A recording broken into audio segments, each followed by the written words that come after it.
Jai Hind everyone. So dear students, this is economics class and today we will discuss first chapter of economics, that is the story of village Palampur, which I have already explained to you people, but today I will revise it. So dear students, let's start first chapter of economics, that is the story of village Palampur.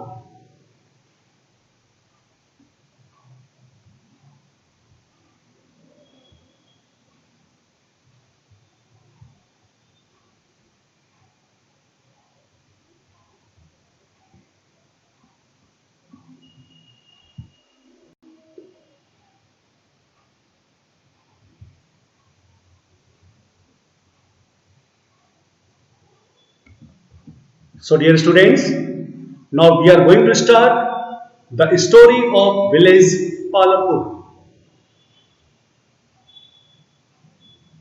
First of all, the purpose of the story is to introduce some basic concepts relating to production, and this we do through a story of a hypothetical village called Palampur. Hypothetical village means an imaginary village.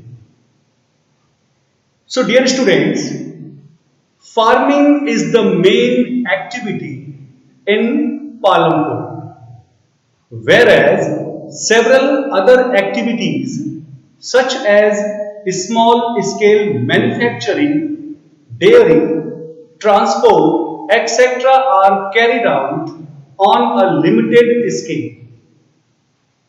These production activities need various types of resources. Various types of resources like natural resources, man-made items, human effort, money, etc. As we read through the story of Palampur, we will learn how various resources combine to produce the desired goods and services in the village. So dear student, first we will start with the story of village, and the name of the village is Palampur. So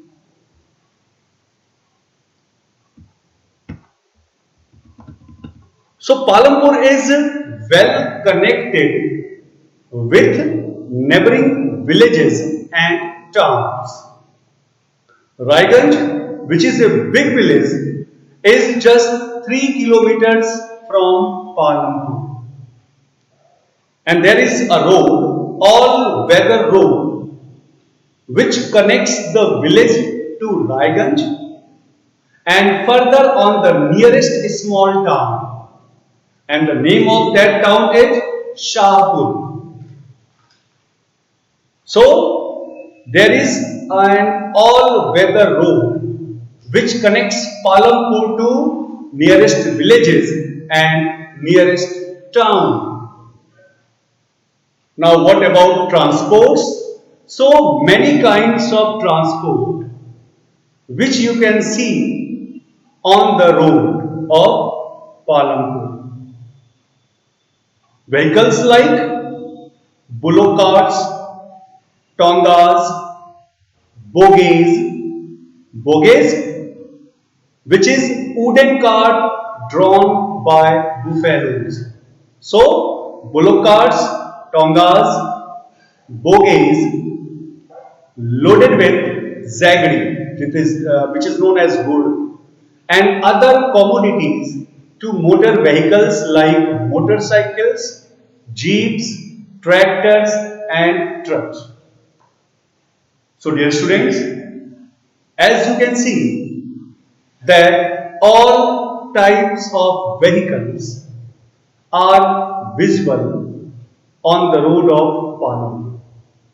And I have already explained that Palampur has all-weather road. All-weather road means a road which can face all type of weather. After that,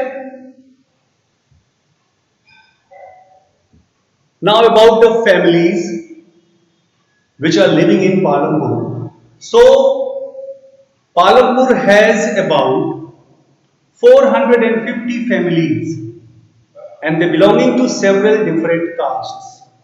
How many families? 450 families and they belonging to different castes, several castes. Out of 450 families, the 80 upper caste families own the majority of land in the village. Means there are 80 upper caste families who are the owner of majority of land in the village. And even their houses, some of them quite large, and they are made of brick with cement plastering.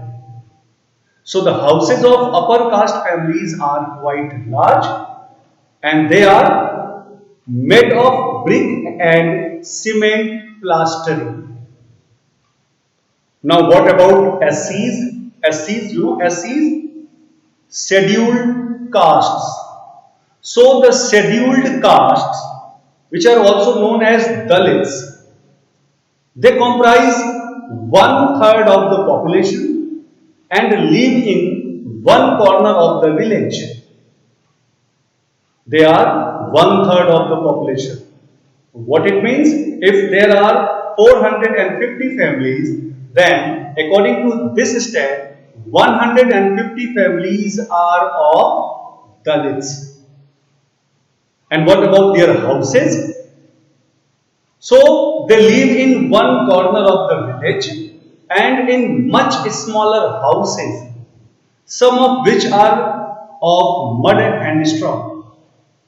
So it was the condition of families. Now,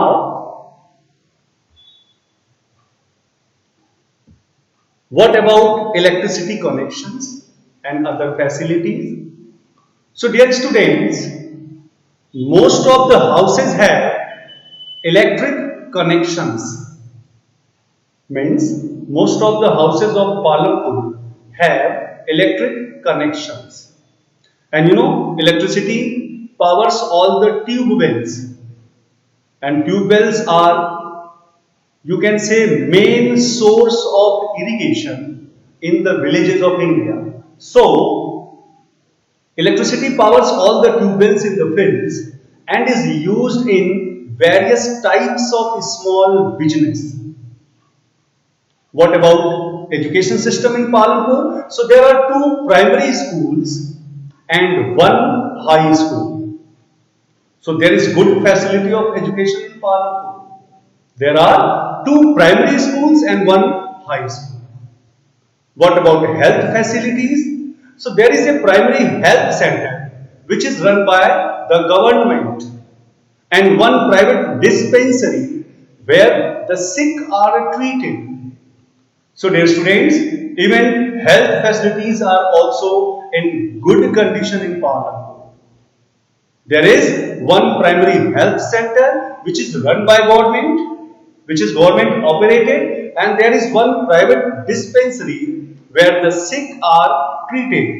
So you can say that electricity connections condition is very good in Palampur.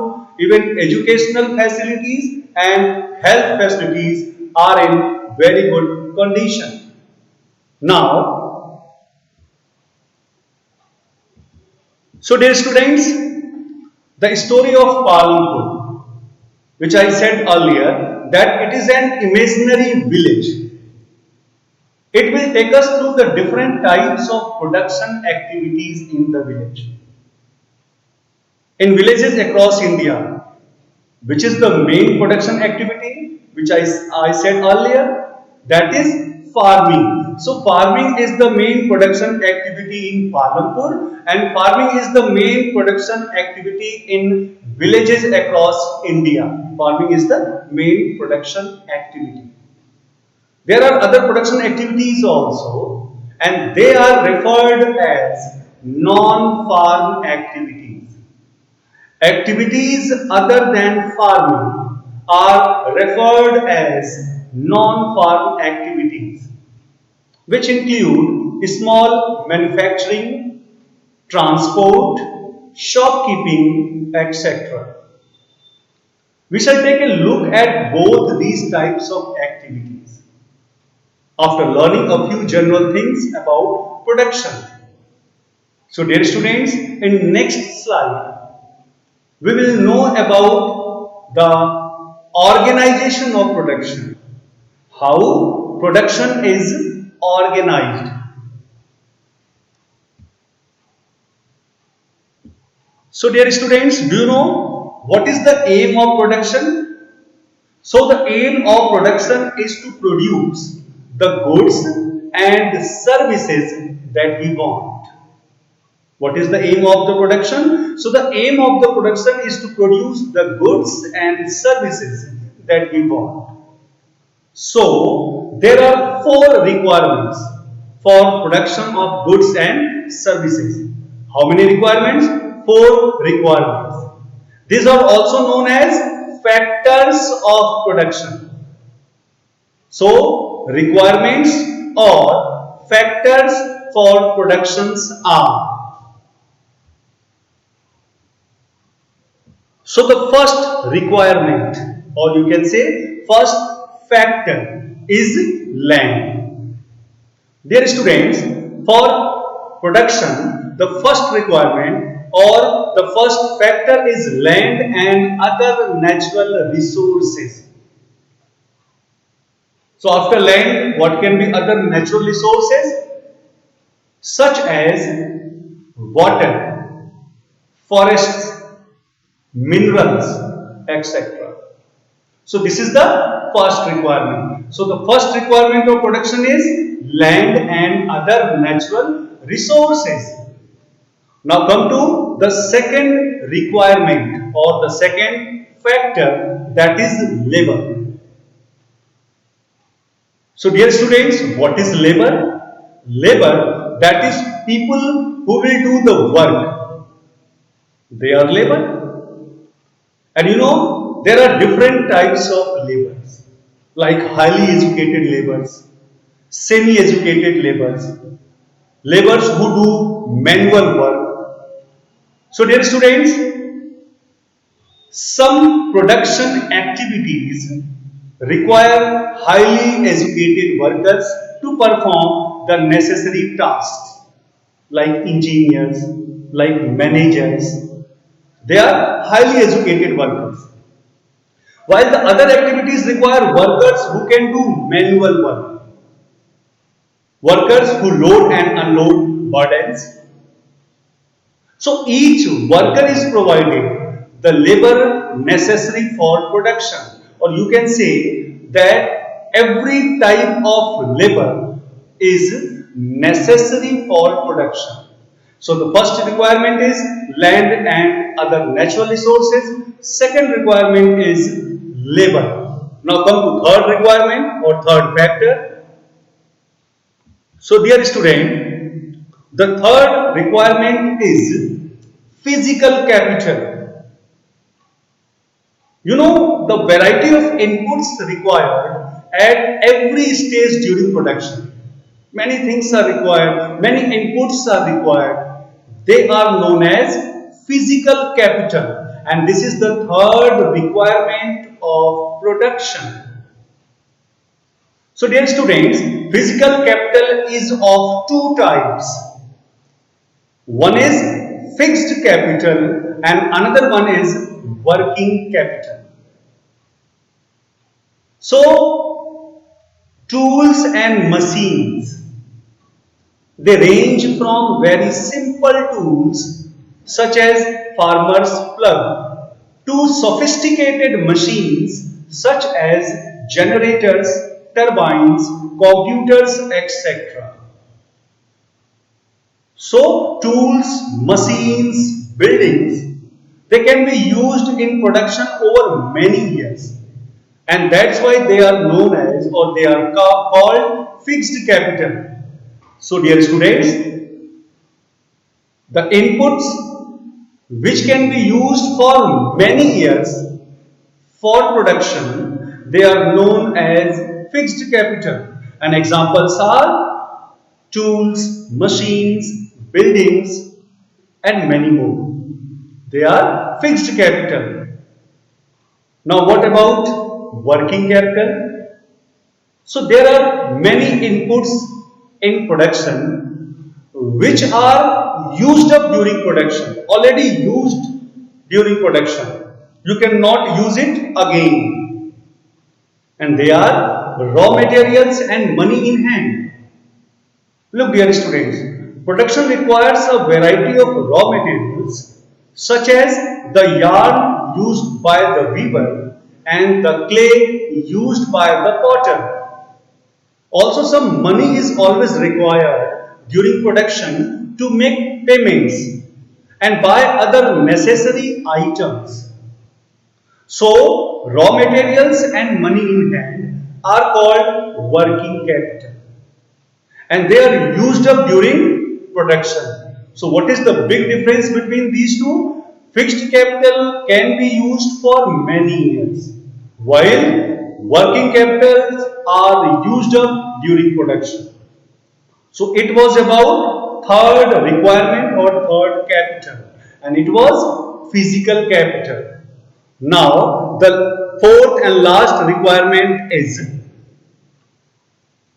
dear students, you will need knowledge and enterprise to be able to put together land, labor, and physical capital and produce an output either to use yourself or to sell in the market.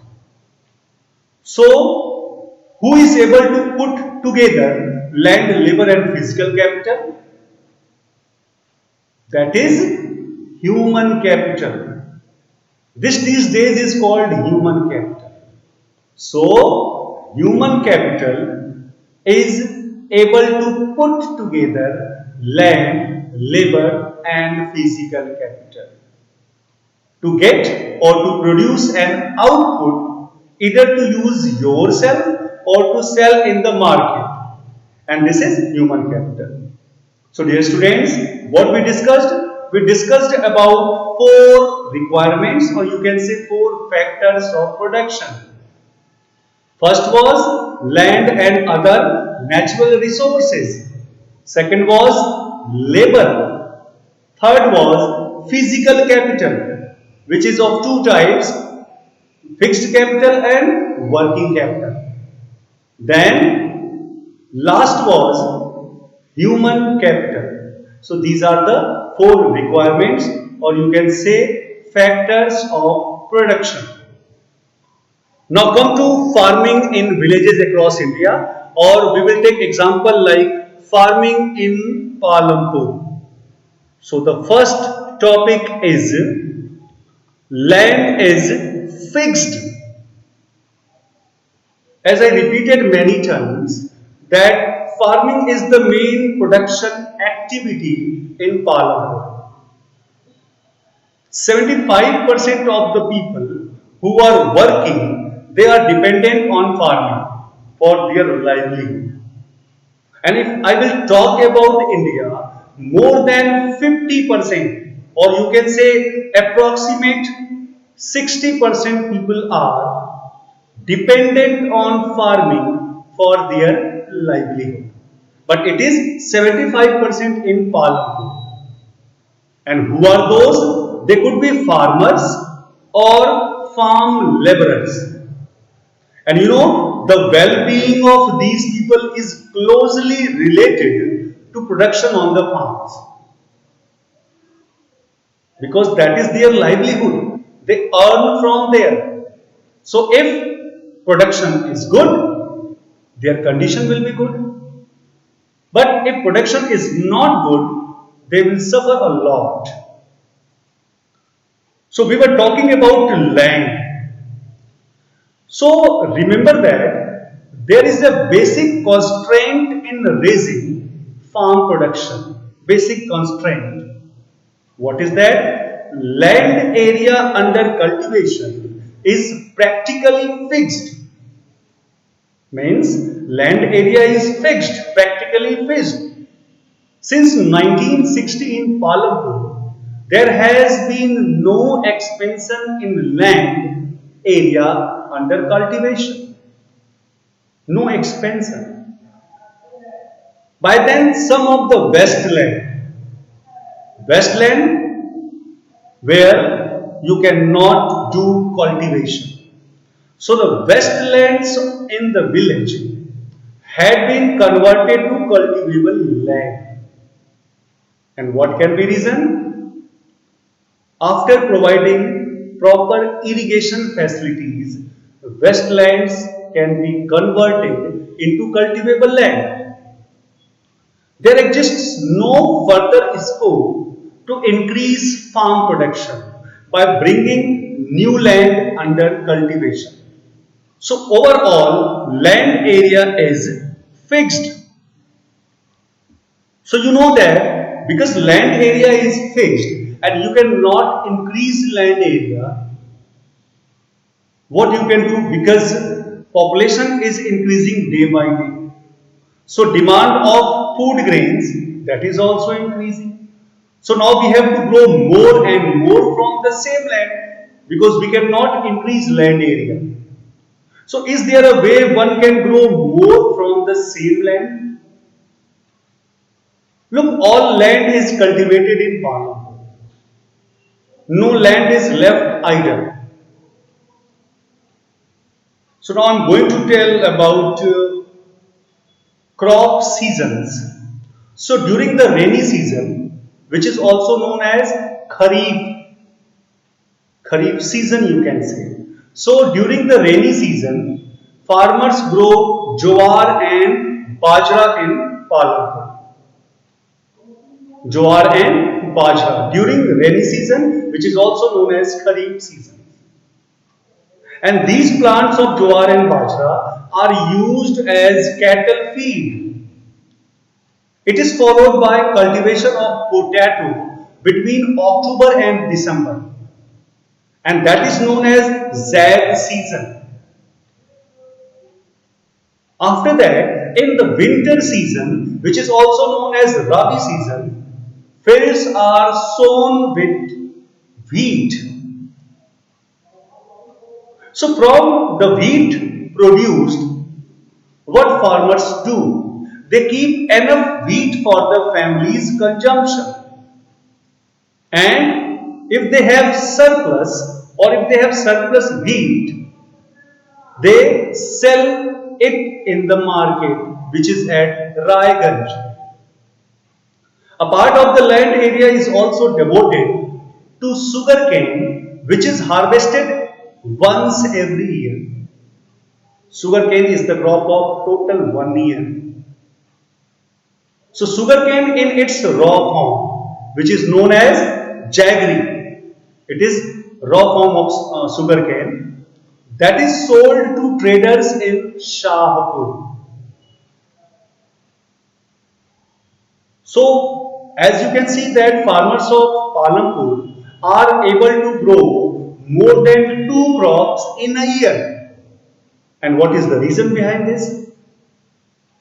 So the main reason why farmers are able to grow 3 different crops in a year in Palanpur is due to well developed system of irrigation. What is the reason? Well developed system of irrigation. After that, I asked what is there any other way where one can grow more from the same land? So yes, there is one way, and that way is multiple cropping. You know what is multiple cropping? So to grow more than one crop on a piece of land during the same year is known as multiple cropping. I am repeating it one more time. To grow more than one crop on a piece of land during same year is known as multiple cropping. And you know students, it is the most common way of increasing production on a given piece of land. Most common way to increase production on a given piece of land. All farmers in Palampur grow at least two main crops. Even many are growing potato as the third crop in the past 15 to 20 years in Palampur. So you can see that farmers of Palampur are able to grow three crops in a year. And what is the reason behind this? Because of proper irrigation system. So as multiple cropping is one way of increasing production from the same land is by multiple cropping, and there is other way also, and that way is modern farming methods, which is also used for higher yield. Modern farming methods for higher yield. What is yield? YIELD. What is yield? So it is measured as crop produced on a given piece of land during a single season.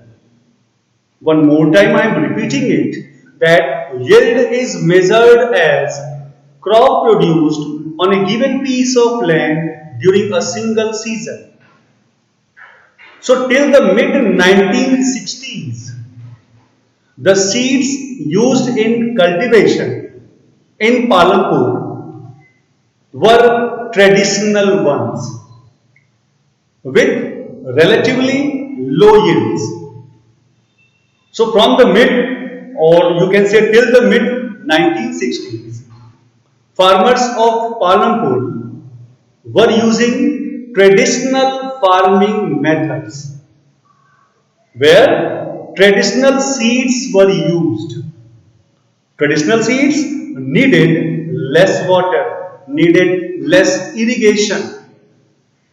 Farmers used cow dung and other natural manure as fertilizers, and all these were readily available with the farmers who did not have to buy them. So traditional farming was cheaper. But because of more demand, the green revolution was introduced in India. So the green revolution in the late 1960s introduced the Indian farmer to cultivation of wheat and rice using high yielding varieties of seeds. HYV seeds, it is commonly known as HYV seeds, high yielding varieties of seeds. And compared to the traditional seeds, the HYV seeds promised to produce much greater amounts of grain on a single plant. And what was the result of using modern farming method, of using HYV seeds? The same piece of land would now produce far larger quantities of food grains than was possible earlier. So you can say HYV seeds, however, needed plenty of water.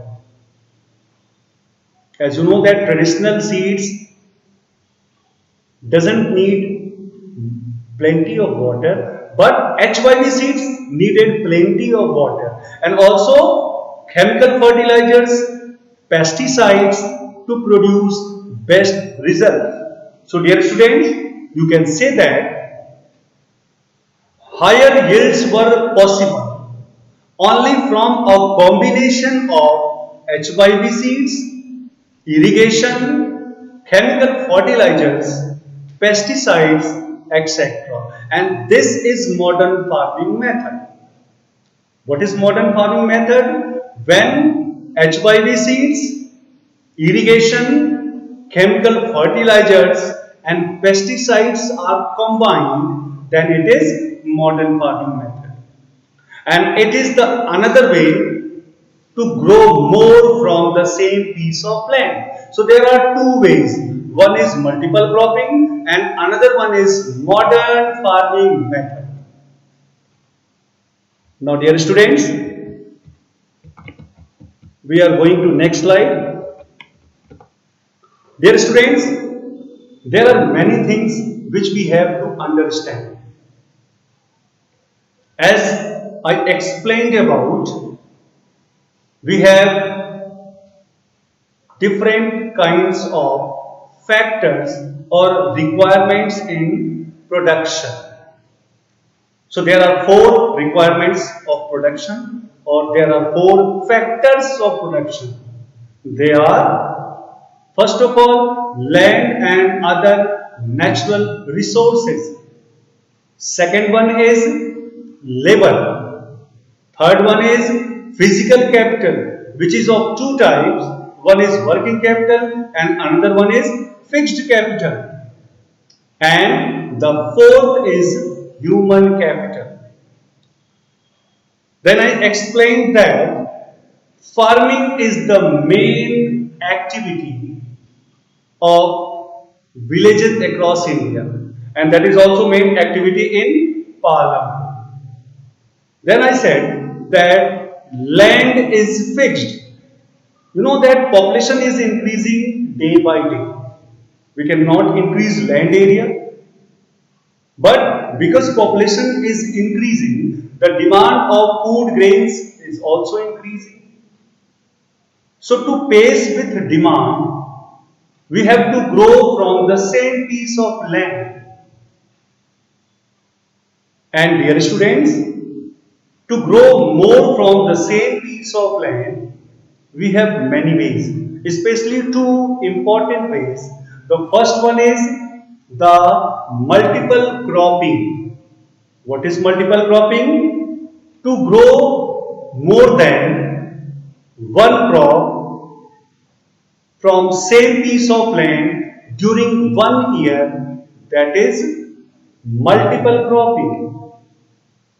And this is the most common way to grow more from the same piece of land. And another method is modern farming method. What is it? What is modern farming method? So, when farmers use HYV seeds, proper irrigation, chemical fertilizers and pesticides to cultivate or to produce food grains, this is modern farming methods.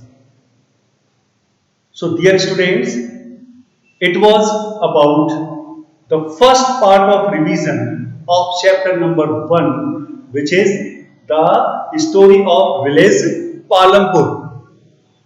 And dear students, in next class, we will again discuss about the other topics of this chapter. As it is very important chapter, we have to understand that production, which is very important criteria, so we should know about the different aspects of production. So dear students, I hope today's topic is clear to you. So it is my suggestion, please read it, all the topics, please read all the topics which are explained by me today. And in next class, we will discuss more from the same chapter. Till then, thank you, take care.